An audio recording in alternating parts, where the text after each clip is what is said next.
السلام علیکم ورحمۃ اللہ وبرکاتہ۔ در صدف کا یہ سوال ہے کہ میت کی طرف سے مالی فدیے پر قرآن و حدیث سے کوئی دلیل پیش کیجیے۔ تو اس سلسلے میں عرض ہے کہ اللہ تعالیٰ نے ہم پر جو عبادات فرض فرمائی ہیں ان کی ادائیگی کی 3 صورتیں ہیں۔ نمبر 1 یہ کہ وہ فقط بدن کے ذریعے سے ادا کی جاتی ہوں، جیسا کہ نماز ہے اور روزہ، اس کو بدنی عبادت کہتے ہیں۔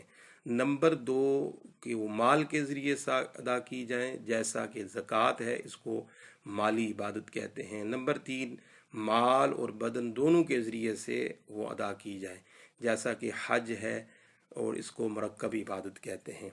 اب اس کے بعد عرض کروں گا کہ جو بدنی عبادات ہیں ان میں کسی دوسرے کو نائب نہیں بنایا جا سکتا، یعنی اگر کوئی شخص روزہ نہیں رکھ سکتا، نماز نہیں پڑھ سکتا، تو وہ یہ نہیں کر سکتا کہ کسی دوسرے کو کہہ دے کہ میری طرف سے تو نماز پڑھ لے، میری طرف سے تو روزہ رکھ لے۔ تو اس طرح شریعت نے اجازت نہیں دی ہے، جبکہ دوسری عبادات کے اندر اس کی اجازت ہے کہ نیابت بھی ہو سکتی ہے۔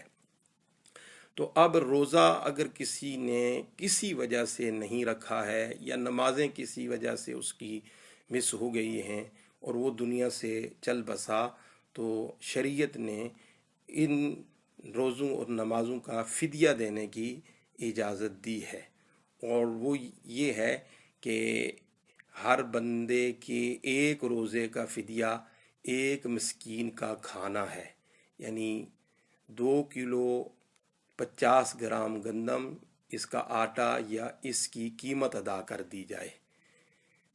اور نمازوں میں بھی ہر ایک نماز کا 1 روزے کی طرح فدیہ دیا جائے گا، یعنی ایک نماز کے بدلے 2 کلو 50 گرام گندم، آٹا یا اس کی قیمت ادا کر دی جائے تو فدیہ ہو جائے گا۔ اب اس پر قرآن پاک سے دلیل، اللہ تعالیٰ ارشاد فرماتا ہے وَعَلَى الَّذِينَ يُطِيقُونَهُ فِدْيَةٌ طَعَامُ مِسْكِينٍ، اور وہ لوگ جن کو روزہ رکھنے کی طاقت نہیں، ان کے لیے فدیہ ہے 1 مسکین کا کھانا۔ تو اب روزے کا فدیہ دینے کی اجازت اللہ تعالیٰ نے ان لوگوں کو دی۔ تو ملا جیون تفسیرات احمدیہ میں فرماتے ہیں روزہ بدنی عبادت ہے، تو اسی طرح نماز بھی بدنی عبادت ہے۔ جس طرح روزے کا فدیہ ہے، اسی طرح نماز کا فدیہ بھی بن سکتا ہے۔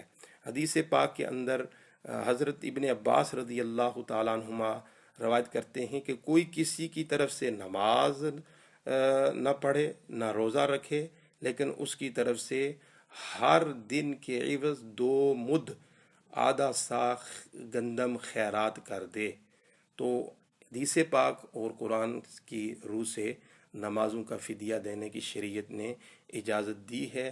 واللہ ورسولہ اعلم بالصواب۔